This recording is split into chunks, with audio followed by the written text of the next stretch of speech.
Hello friends, नमस्कार, राधे राधे, जय श्री कृष्णा। कैसे हैं आप सब? आशा करती हूँ आप सब ठीक होंगे और मैं भी एकदम मस्त हूँ। फ्रेंड्स, आप सबका एक बार फिर से स्वागत करती हूँ इनके लर्निंग प्लेटफॉर्म पर। आप सभी साथी जल्दी से जुड़ जाए, वीडियो को लाइक शेयर और एक प्यारा सा कमेंट जरूर कर दें। अगर आप चैनल पर नए हैं या पहली बार विजिट कर रहे हैं तो आप चैनल को सब्सक्राइब कर लीजिए और बेल आइकन को प्रेस कर लीजिए ताकि मेरी आने वाली हर एक वीडियो सबसे पहले आपके पास पहुँचे।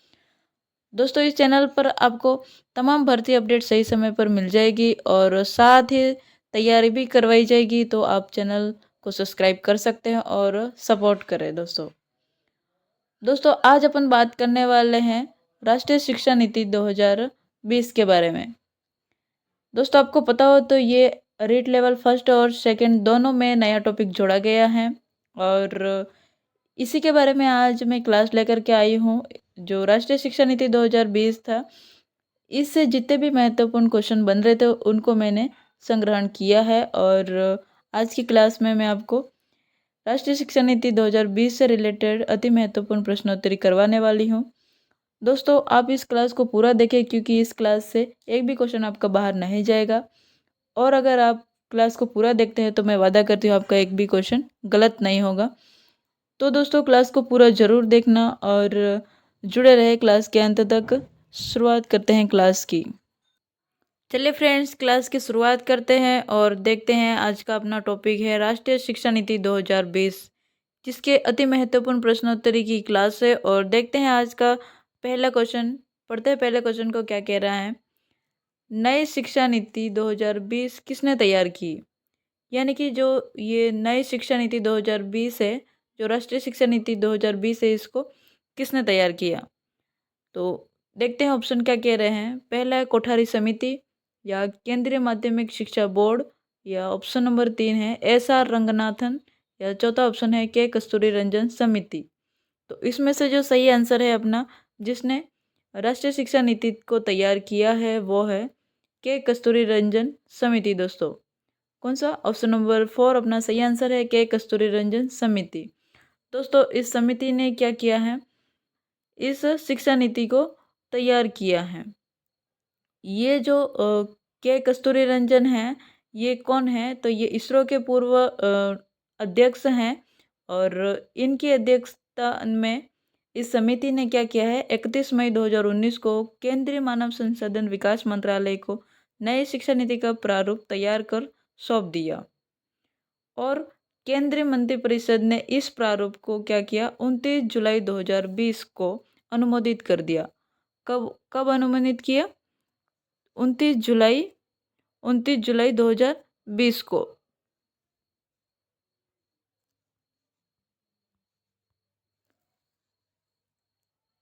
तो दोस्तों, देखते हैं आगे के क्वेश्चन को, क्वेश्चन नंबर 2 को। ये रहा आपकी मोबाइल स्क्रीन पर क्वेश्चन नंबर 2। देखते हैं क्वेश्चन नंबर 2 को क्या कह रहा है।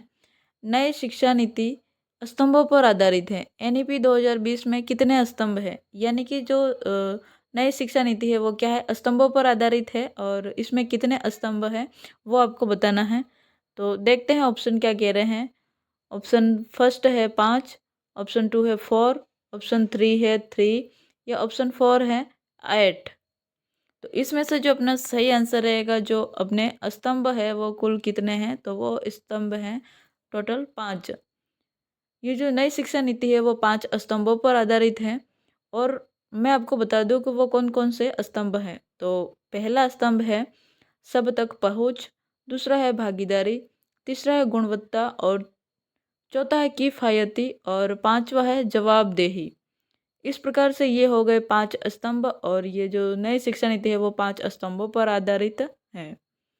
तो देखते हैं आगे के क्वेश्चन को, क्वेश्चन नंबर 3 को। ये रहा दोस्तों क्वेश्चन नंबर 3। और शिक्षा नीति 2020 में 10+2 शिक्षा का नया पैटर्न क्या है? क्वेश्चन नंबर 3 कह रहा है दोस्तों कि जो 10+2 का जो नया पैटर्न है वो क्या है? तो इसमें से जो अपना नया पैटर्न रहेगा वो कौन सा है आपको बताना है। तो देखते हैं ऑप्शन फर्स्ट 5+3+4+3, या ऑप्शन 2 है 5+3+3+4, या फिर ऑप्शन 3 है 5+3+3+4, या ऑप्शन 4 है 5+3 सॉरी 5+4+3+3। तो इसमें से जो अपना सही आंसर रहेगा वो रहेगा ऑप्शन नंबर 2। ऑप्शन नंबर 2 है 5+3+3+4। ये वाला ऑप्शन है जो अपना क्या रहेगा, सही रहेगा।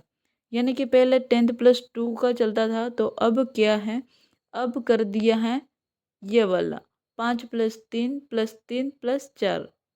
ये नया पैटर्न रहेगा। देखते हैं आगे के क्वेश्चन को, क्वेश्चन नंबर 4 को। नई शिक्षा नीति 2020 में मानव संसाधन विकास मंत्रालय को क्या नाम दिया गया? यानी कि ये जो नई शिक्षा नीति 2020 है, इसमें जो मानव संसाधन विकास मंत्रालय था, इसका पहला ये पूर्व नाम है, और इसको जो नया नाम क्या दिया गया है वो बताना है। तो इसमें से कौन सा होगा जो नया नाम होगा? देखते हैं ऑप्शन को। मानव संसाधन मंत्रालय, या फिर नया शिक्षा मंत्रालय, या फिर विकास मंत्रालय, या फिर शिक्षा मंत्रालय। तो इसमें से जो अपना सही आंसर हो जाएगा वो होगा ऑप्शन नंबर 4, शिक्षा मंत्रालय। क्या होगा? शिक्षा मंत्रालय। ये अपना सही आंसर रहेगा। यानी कि इसको मानव संसाधन विकास मंत्रालय को नया नाम क्या दिया गया है, तो वो दिया गया है शिक्षा मंत्रालय। दोस्तों क्या दिया गया है? शिक्षा मंत्रालय। देखते हैं आगे के क्वेश्चन को, क्वेश्चन नंबर 5 को। राष्ट्रीय शिक्षा नीति एनईपी 2020 के अनुसार ईसीसी का पूर्ण रूप क्या है? यानी कि जो राष्ट्रीय शिक्षा नीति 2020 है, इसके अनुसार ये जो ईसीसीई है, इसका पूर्ण रूप क्या है? इसका पूर्ण रूप बताना है। तो इसमें से जो अपना सही आंसर क्या रहेगा? Educational of a caring child in elementary class, या फिर elementary classes of child education, या फिर educational classes for caring early childhood, या फिर ऑप्शन 4 है early childhood care and education. तो दोस्तों इसमें से जो अपना सही आंसर रहेगा वो क्या रहेगा? तो वो रहेगा option number 4, early childhood care and education. यानी कि ये जो ईसीसीई है, इसका पूर्ण रूप क्या है? तो वो है early childhood care and education. ये है जो क्या है, इसका पूर्ण रूप है। तो दोस्तों इसके माध्यम से क्या होगा कि मुख्य रूप से लचीली बहुआयामी और बहुस्तरीय खेल आधारित, खोज आधारित शिक्षा को शामिल किया गया है। इसमें क्या किया गया है दोस्तों? लचीली बहुआयामी और बहुस्तरीय खेल आधारित और खोज आधारित है। देखते हैं आगे के क्वेश्चन को, क्वेश्चन नंबर 6 को। ये रहा क्वेश्चन नंबर 6। राष्ट्रीय शिक्षा नीति 2020 में प्री स्कूल स्तर 3 के लिए उपयोग की गई पारिभाषिक शब्दावली क्या है? यानी कि शुरुआत के जो 3 साल है, यानी कि 3 से 5 साल तक जो बच्चा पढ़ेगा प्री प्राइमरी में, उसका क्या नाम है? उसके लिए उपयोग किया गया कौन सा नाम है वो बताना है। तो वो है ऑप्शन नंबर फर्स्ट बाल वाटिका, या बाल विकास, या बालवाड़ी, या फिर आंगनवाड़ी। तो इसमें से जो अपना सही आंसर रहेगा वो रहेगा दोस्तों, क्या रहेगा? बाल वाटिका। बाल वाटिका है जो अपना क्या है, सही आंसर है।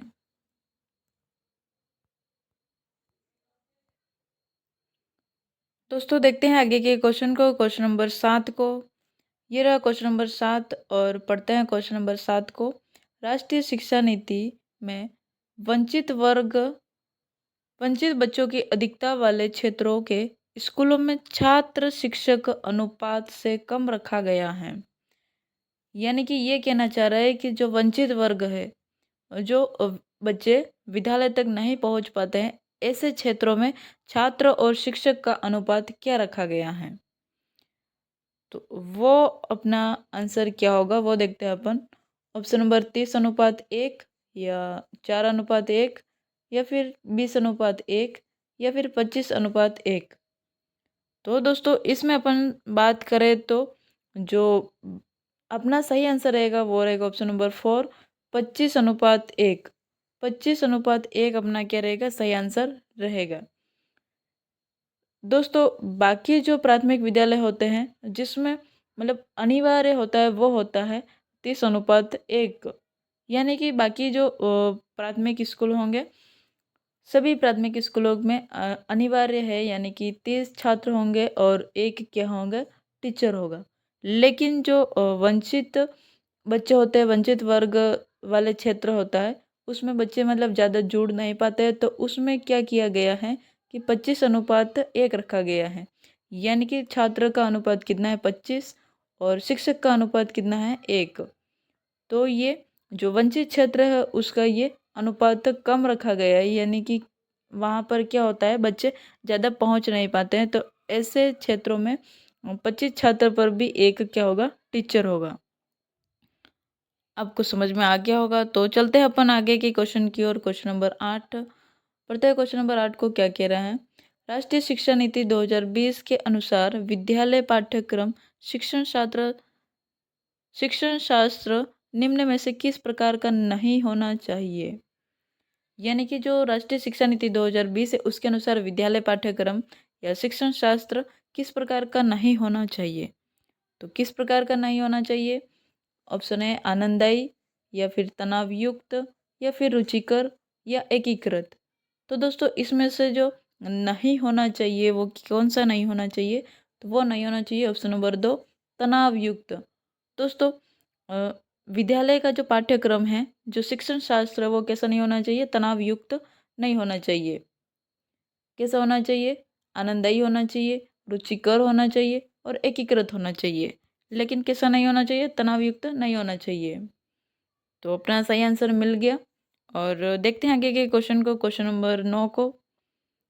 ये रहा दोस्तों क्वेश्चन नंबर 9, और पढ़ते हैं क्या कह रहा है। पाठ्यक्रम को छात्र के संज्ञानात्मक विकास के अनुसार 4 चरणों में विभाजित किया गया है, इसका सही अनुक्रम क्या है। यानी कि जो राष्ट्रीय शिक्षा नीति 2020 है उसको कितने चरणों में विभाजित किए हैं, 4 चरणों में। वो 4 चरण कौन से हैं दोस्तों, अभी थोड़ी भी देर अपन पहले देखा था। 5+3+3+4, ये जो पैटर्न था वो क्या था, इसके 4 चरण थे। यानी कि जो राष्ट्रीय शिक्षा नीति 2020 है ये बात करती है कि इसको 4 चरणों में इसने क्या कर दिया है, विभाजित कर दिया है। तो इसके जो 4 चरण होंगे वो कौन कौन से होंगे, वो इसमें से अपन को बताना है। तो इसके ऑप्शन है, फर्स्ट में पहला है मूलभूत चरण, प्रारंभिक चरण, या मध्य चरण, प्राथमिक चरण, या फिर प्रारंभिक चरण, या मूलभूत चरण, मध्य चरण, या माध्यमिक चरण, या फिर मूलभूत चरण, मध्य चरण, प्रारंभिक चरण, या माध्यमिक चरण, या फिर ऑप्शन 4 है मूलभूत चरण, उच्चतर चरण, या मध्य चरण, या प्रारंभिक चरण। तो इसमें से इन सब में 4-4 चरण दिए गए हैं। तो इसमें से जो 4 चरण है उसका जो सही अनुक्रम है वो क्या होगा। तो इसमें से जो अपना सही अनुक्रम है वो कौन सा होगा, ऑप्शन नंबर ए। यानी कि पहला होगा मूलभूत चरण, फिर होगा प्रारंभिक चरण, फिर होगा मध्य चरण, फिर होगा माध्यमिक चरण। इस प्रकार से 4 चरण पूरे हो जाएंगे, और जिसका अनुपात क्या रहेगा, 5+3+3+4, ये इसका पैटर्न रहेगा। और इसका ये सही क्रम रहेगा, पहला रहेगा मूलभूत चरण, फिर रहेगा प्रारंभिक चरण, मध्य चरण, फिर माध्यमिक चरण। जो मूलभूत चरण होगा वहाँ पर क्या करेगा बच्चा, 3 से 8 वर्ष के बच्चे होंगे, और जो प्रारंभिक चरण होगा उसमें होंगे 8 से 11 वर्ष के बालक, और जो मध्य चरण होगा इसमें होंगे दोस्तों 11 से 14 वर्ष के बच्चे, और जो माध्यमिक चरण है इसमें होंगे 14 से 18 वर्ष के बालक। आई होप कि आपको समझ में आ गया होगा। और देखते हैं आगे के क्वेश्चन को। दोस्तों आपको क्लास पसंद आ रही हो तो क्लास को एक लाइक और शेयर और एक छोटा सा कमेंट जरूर करें। देखते हैं क्वेश्चन नंबर 10 को। राष्ट्रीय शिक्षा नीति 2020 बहुभाषिकता, यानी कि जो राष्ट्रीय शिक्षा नीति है वो क्या है, बहुभाषिकता पर आधारित है। यानी कि ये बात कर रहा है एक से अधिक भाषा की। तो अपन बहुभाषिकता की बात करें तो इसमें ये किस पर आधारित है, या ये बहुभाषिकता क्या कहती है। तो राष्ट्रीय शिक्षा नीति 2020 बहुभाषिकता को बच्चों के सीखने में एक रुकावट की तरह देखती है, या फिर राष्ट्रीय शिक्षा नीति 2020 बहुभाषिकता को कक्षा में पूंजी के रूप में देखती है या फिर शिक्षण अधिगम प्रक्रिया को एक अनावश्यक जटिलता के रूप में देखती है या समावेशी शिक्षा में अवरोध के रूप में देखती है। तो इसमें से जो अपना सही आंसर रहेगा वो रहेगा ऑप्शन नंबर बी, यानी कि ये जो राष्ट्रीय शिक्षा नीति 2020 है बहुभाषिकता, वो क्या करती है, कक्षा में पूंजी के रूप में देखती है। यानी कि बहुभाषिकता को क्या करती है, ये पूंजी के रूप में देखती है। यानी कि बच्चा क्या करेगा, उसको अपन को क्या करना है, कक्षा 5 तक के बालक को अपन को क्या करना है, अब उसकी मातृभाषा में क्या करना है, ज्ञान देना है। यानी कि उसको कैसे पढ़ाना है, मातृभाषा में पढ़ाना है। और अगर ज़रूरत पड़े तो उसको अपन आगे भी बढ़ा सकते हैं कक्षा 8 तक। कक्षा 8 तक क्या कर सकते हैं, उसको कक्षा 8 तक मातृभाषा में और आगे भी पढ़ा सकते हैं। यानी कि 5वीं तक तो आपको उसको मातृभाषा में पढ़ाना ही पढ़ाना है, लेकिन अगर ज़रूरत पड़े तो कक्षा 8 तक भी पढ़ाना है, आगे जारी रखना है। इसमें इसमें बच्चे क्या करेंगे कि मतलब एक से अधिक भाषा सीखेंगे। एक तो मातृभाषा हो गई, प्लस हिंदी सीखेगा कोई बच्चा, या फिर दूसरा क्या करेगा, इंग्लिश सीखेगा। यानी कि 2 भाषा तो स्कूल की रहेगी और एक उसकी मातृभाषा।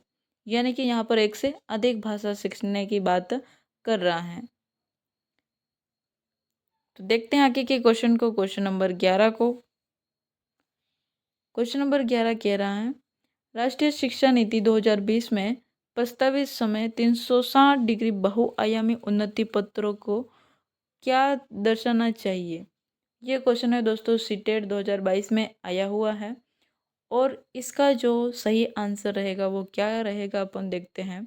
ऑप्शन नंबर ए कह रहा है, विद्यार्थियों के प्रदर्शन की दूसरे प्रदर्शनों में विद्यार्थियों के अंकों से तुलना। या फिर दूसरा है, विद्यार्थियों की संज्ञानात्मक, भावात्मक व मनोगत्यात्मक आयामों में प्रगति। या फिर तीसरा है, विद्यार्थियों की संज्ञानात्मक अक्षमताओं अनुसार सही पहचान कर 8 बिंदु श्रेणी पैमाने पर नामांकन। या फिर ऑप्शन 4 है, विद्यार्थियों के अवधारणाओं में कमियां करना। इसमें से जो अपना सही आंसर रहेगा वो रहेगा ऑप्शन नंबर 2। विद्यार्थियों की क्या करना है, संज्ञानात्मक, भावात्मक और मनोगत्यात्मक आयामों में क्या करनी है, प्रगति करनी है। क्या करनी है, प्रगति करनी है। तो देखते हैं आगे के क्वेश्चन को, क्वेश्चन नंबर 12 को।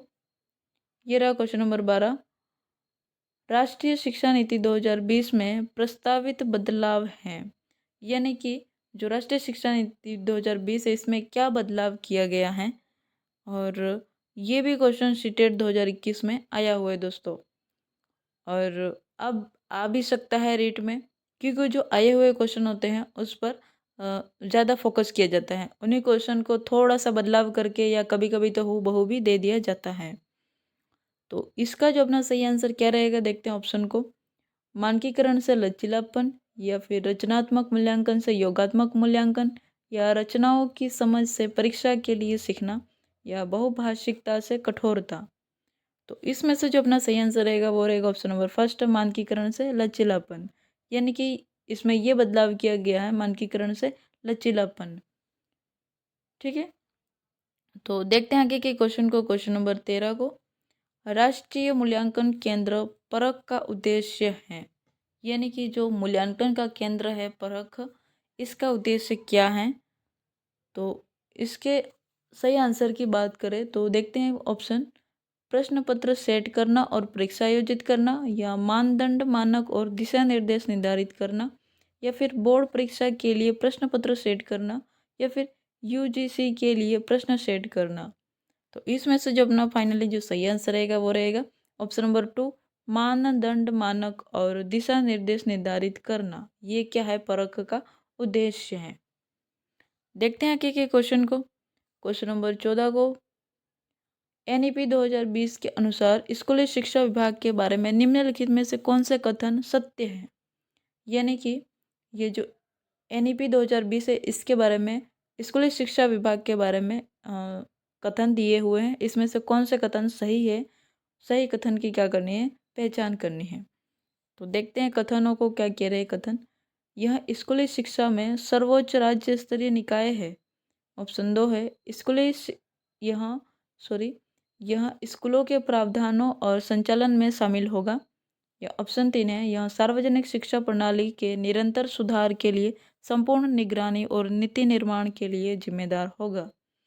तो फाइनली इसमें से जो अपने सही आंसर रहेगा वो रहेगा ऑप्शन नंबर फर्स्ट और कथन 3।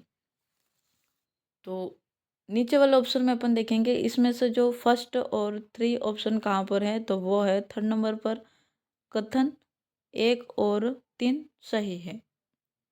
यानी कि ये जो 1 और 3 है ये क्या है, स्कूली शिक्षा विभाग के बारे में क्या है, सत्य कथन है।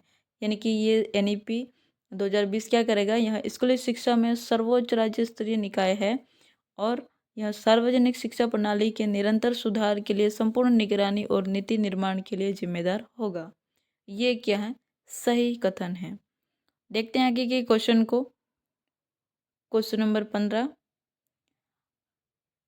नई शिक्षा नीति 2020 में एक छात्र को उसकी मातृभाषा में न्यूनतम कितनी कक्षा तक पढ़ाना चाहिए।